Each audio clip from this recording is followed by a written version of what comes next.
Nous sommes encore pauvres. Même SCP, quand il y a un vrai Moro qui est en train de les draguer là, moi j'aime pas l'argent qui nous maintiennent. J'aime l'argent. Et ça, c'est des choses qui éloignent la richesse de nous.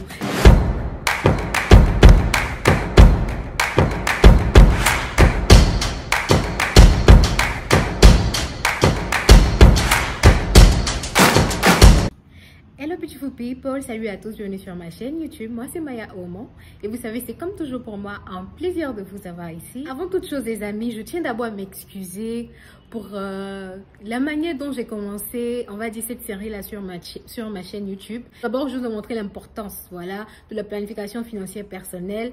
Ensuite j'ai fait un groupe de discussion je pense avec mes amis voilà où on a parlé de nos opinions sur la finance et tout ça et j'ai partagé un budget avec vous pour pouvoir vous parler de comment on essaie de gérer ses dépenses.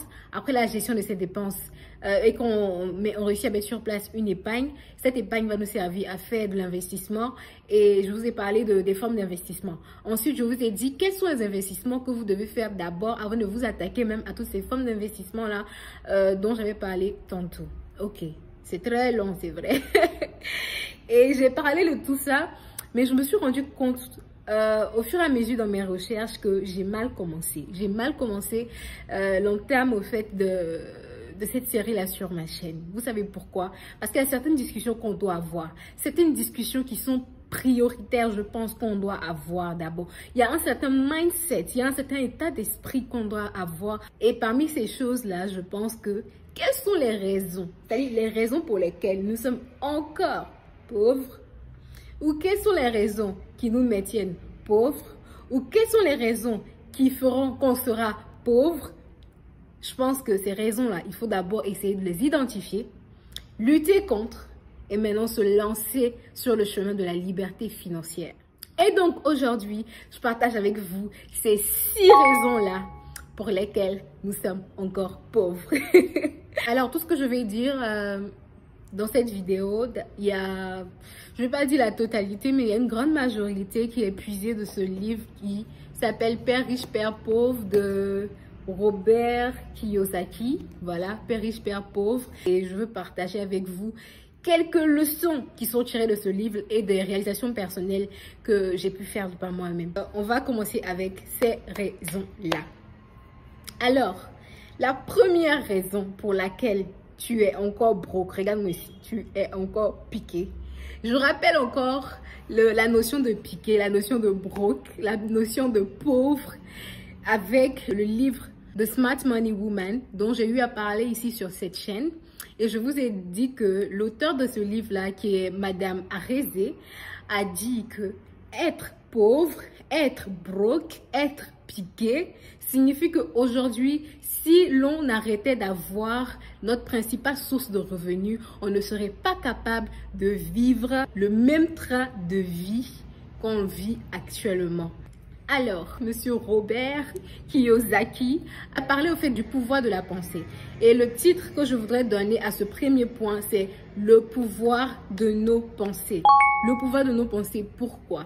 Dans le livre, il avait parlé des personnes qui sont toujours là à dire moi je n'aime pas l'argent, qui ont généralement cette manière-là, d'après elles, humble de dire qu'elles n'aiment pas l'argent ou bien qu'elles ne sont pas du tout intéressées par l'argent et tout ça. Même SCP, quand il y a un vrai Moro qui est en train de les draguer là, moi j'aime pas l'argent, je suis pas intéressée par l'argent. En tout cas, moi là, j'aime l'argent. On a tendance à dire que, surtout nous les Africains là, quand quelqu'un réussit, oh lui il a fait ça pour pouvoir réussir. Non lui là, il fait des fétiches, il fait ceci, il fait cela. Sans pour autant regarder tout l'effort que la personne a eu à mettre en place, a eu à faire pour pouvoir devenir aujourd'hui cette personne-là qu'elle est au fait. Tout ce qu'on voit, non, les riches là, ceux-là sont des faux types, sont des escrocs, ils exploitent les gens. Ils exploitent les gens. On n'a pas vu comment ils ont commencé, mais c'est nous, on est les premiers à dire comment ils ont eu leur richesse. Et ça, c'est des choses qui éloignent la richesse de nous, qui éloigne l'argent de nous. Tu peux pas dire que tu n'aimes pas quelqu'un, puis la personne va se rapprocher de toi. C'est pas possible. Et c'est la même chose aussi pour l'argent. En tout cas, pour ma part, j'aime l'argent. Mais c'est maintenant là, quand on vous drague, on dit, est-ce que toi là, tu aimes l'argent? Dites, j'aime l'argent. Mais vous savez quoi? J'aime l'argent, mais j'aime encore plus mon argent. Voilà. Donc, arrêtons de dire qu'on n'aime pas l'argent. Qui n'aime pas l'argent? Arrêtons de dire. Alors, passons au deuxième point. Et donc, l'un des points pour lesquels tu es pauvre, je suis pauvre, nous sommes encore pauvres, c'est parce que nous avons peur, tout simplement. Qu'est-ce que la peur de l'argent? On a tellement peur de l'argent qu'on n'utilise pas l'argent à bon escient. On a tellement peur de l'argent qu'on oublie que l'argent, ce n'est rien en soi. Un billet se repose sur une notion de confiance. Voilà. Un billet, c'est juste un certificat qui prouve qu'il y a de l'argent qui se trouve à la banque centrale, qui se trouve quelque part dans des réserves et tout ça. Ça, c'est un long discours. Mais c'est juste vous dire que c'est juste un moyen de paiement. Voilà. C'est un moyen de paiement qui prouve que il y a des ressources quelque part. Donc, il faut essayer de comprendre, de désacraliser. Je ne vous dis pas de jeter l'argent, de vous asseoir sur l'argent ou de mettre votre sac à terre. Non, voilà. Non, pas du tout. Il y a certaines choses qu'on doit respecter, bien sûr. Mais seulement essayer de désacraliser ça dans votre tête.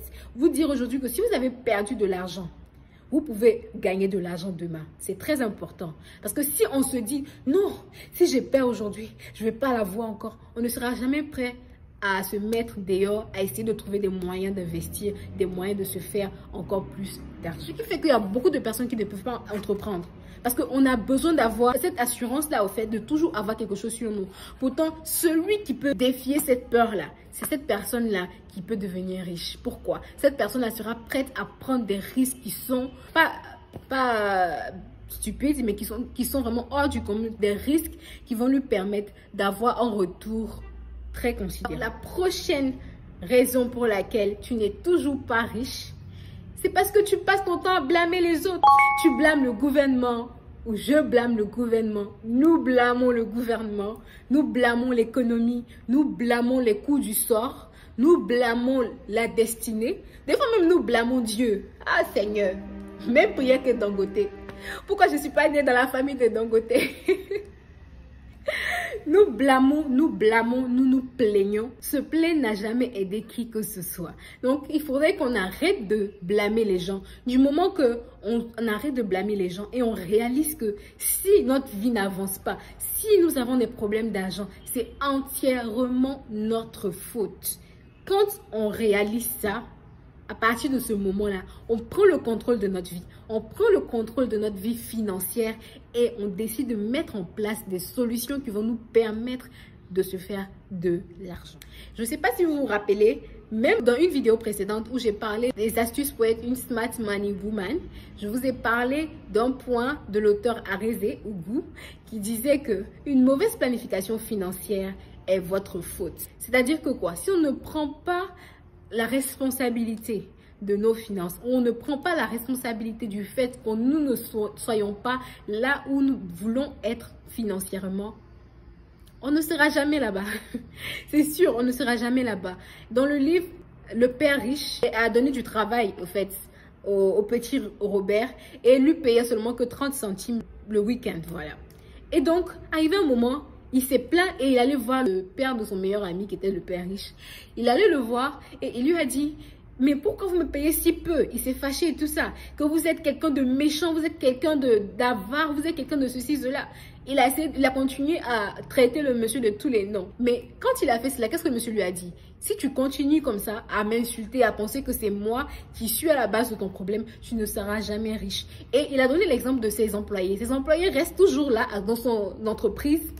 Ils se plaignent, mais ils sont toujours là, très passifs, tous les jours en train de se plaindre ou tous les jours en train de demander une augmentation, mais ils sont passifs. Ils ne cherchent pas à avoir de l'argent, à se faire de l'argent par eux-mêmes. Ils deviennent esclaves de leur travail et ils continuent à se plaindre, lancer l'accusation sur le gouvernement, à lancer l'accusation sur les entreprises, sur le patron d'entreprise. Et du moment que dans une entreprise, on peut avoir des gens qui sont payés au même salaire, mais qui ne vivent pas de la même manière, ça veut dire qu'il y a problème. Ça veut dire qu'il y a une manière dont l'autre est en train de vivre, où il vit bien, que tu n'as pas reçu au fait, et que tu dois juste approcher, chercher la connaissance.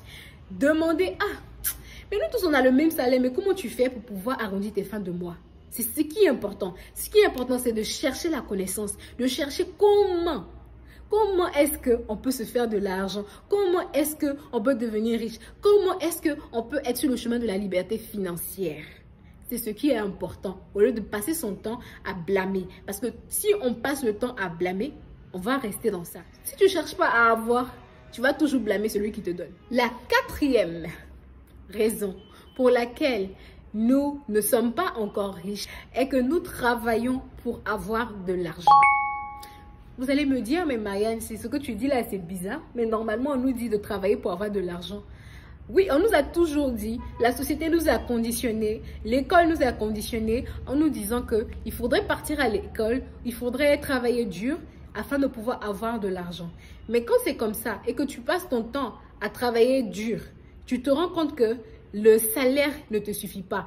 Et c'est là qu'il faut prendre le temps de réaliser que le travail dur, le travail ceci, cela, c'est pas cela qui va te donner, comment dire ça, de l'argent. Il faut savoir laisser l'argent travailler pour toi. Vous allez me dire, mais laisser l'argent travailler pour toi, qu'est-ce que c'est que ça? Laisser l'argent travailler pour toi, c'est d'avoir des revenus passifs. C'est-à-dire te faire de l'argent en fournissant le moins d'efforts possible. Je veux simplement retourner dans le livre de Père riche, Père pauvre et vous donner l'exemple encore du petit Robert. Il avait 9 ans, il allait travailler pour le père de son meilleur ami, qui est le père riche. Et le père riche leur donnait seulement que 30 sous, pardon, qui équivalent à 30 centimes, un truc comme ça. Il leur donnait ce montant-là. Et arrivé un moment, il a même arrêté et leur a dit de travailler sans argent. Et quand ils ont commencé à travailler sans avoir de salaire, ils ont commencé à se poser les bonnes questions. Ils travaillaient dans une épicerie où il y avait des bandes dessinées et tout. Et les bandes dessinées, à chaque fois que le temps passait, la dame qui s'occupait, celle qui était responsable de l'épicerie, déchirait la première page et elle, comment dire ça, jetait au fait le reste des bandes dessinées. Donc, qu'est-ce qu'ils ont fait? Ils ont commencé à ramasser les bandes dessinées. Il y avait une pièce vide dans la maison de l'ami de M. Robert. Ils sont allés là-bas, ils ont installé une certaine bibliothèque. Ils ont mis la sœur de l'ami de Robert là-bas. Et après, les gens venaient, les enfants du quartier venaient regarder, venaient lire les livres. Et à chaque fois qu'ils lisaient, ils leur donnaient de l'argent. Ils sont passés de 30 centimes qui se faisaient à l'épicerie à plus de 9 $ en 1950. C'est en 1950. Donc, à plus de 9,50 $ la semaine. Donc, imaginez pour des enfants de 9 ans qui recevaient plus de 9,50 $ la semaine. Pourquoi? Ils n'avaient pas d'autre choix que de laisser l'argent travailler pour eux au lieu de travailler pour de l'argent. Ils travaillaient et gagnaient quoi? Zéro. Donc, qu'est-ce qu'ils faisaient? Ils ont commencé à réfléchir à d'autres activités, à d'autres trucs à mettre en place pour pouvoir se faire de l'argent. Et ils ont fait quoi? Ils ont fait un revenu passif. Chaque week-end, ils partaient travailler à l'épicerie pendant que ils avaient employé la sœur du meilleur ami de Robert qui s'occupait de leur petite librairie. Du coup, ils n'étaient même pas là-bas au fait, mais l'argent travaillait pour eux. Le fait qu'ils aient mis cet investissement-là, ils n'étaient pas en train de suivre l'investissement. C'est pas comme s'ils venaient travailler chaque jour dessus. Non, ils avaient un autre travail à faire et en même temps, leur argent travaillait pour eux. Donc, c'est comme ça qu'on laisse l'argent travailler pour nous. Laisser l'argent travailler pour nous, c'est de pouvoir trouver d'autres sources de revenus, pouvoir trouver d'autres sources d'investissement dans lesquelles nous pouvons investir et laisser l'argent travailler pour nous. Alors, le prochain point, je l'ai appelé la poursuite du désir ou la cupidité. Cupidité qui est le mot qui a été utilisé dans le livre. La poursuite du désir, je pense que c'est un truc que j'ai moi-même créé, voilà. Et la poursuite du désir, c'est quoi? C'est de toujours avoir à cœur d'être bien, voilà. Je veux être bien, je ne veux pas me mettre en danger. Je pense que ça se tire un peu de la peur. Parce que lui, il avait parlé de peur et désir ensemble. Moi, j'ai essayé de détacher. Je veux être bien. Je veux toujours être bien. Je ne veux pas être dans une mauvaise situation. Mais être dans une mauvaise situation a du bon des fois. Des fois, il faut se laisser être dans une mauvaise situation. Vous savez quoi? Quand je vous ai parlé de l'investissement, je vous ai dit, l'investissement, c'est le fait de pouvoir sacrifier un actif, sacrifier quelque chose pour pouvoir avoir du résultat demain. Donc, quand il y a une notion de sacrifice, ça veut dire qu'il y a une notion de perte. Ça veut dire qu'il y a une notion, il y a quelque chose déjà qu'on va perdre afin d'avoir cette chose-là et un bénéfice sur le long terme. Quand on ne veut pas perdre quelque chose, quand on se dit que, ah non, moi je vais, au lieu de prendre cet argent-là et le mettre dans un OPCVM ou bien prendre cet argent-là et puis faire business. Les business, mais de nos jours, là, ça ne marche pas. Donc les business là, c'est pas sûr. Moi-même là, tous les jours, je suis obligée de prendre taxi, ça ne m'arrange pas. Donc je vais m'acheter une voiture. Voilà, c'est ça la poursuite du désir. Quand on continue à poursuivre nos désirs, on ne sera jamais riche. Et je reviens encore sur la notion de riche. Il y a des riches qui ne sont pas riches. Pourquoi?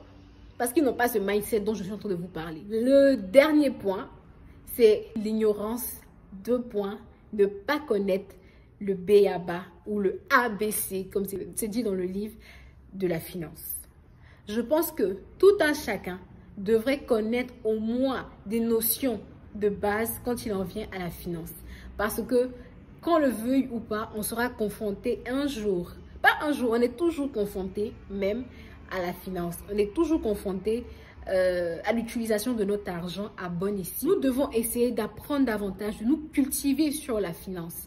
Essayer de savoir, quand on parle de finance, de quoi est-ce qu'on parle au fait? Je pense que tout un chacun devrait avoir au moins une certaine notion sur nos finances. Parce que la finance, c'est quoi? La finance, c'est l'argent. L'argent, c'est quoi? C'est le moyen que nous utilisons. Nous utilisons ce moyen-là tous les jours.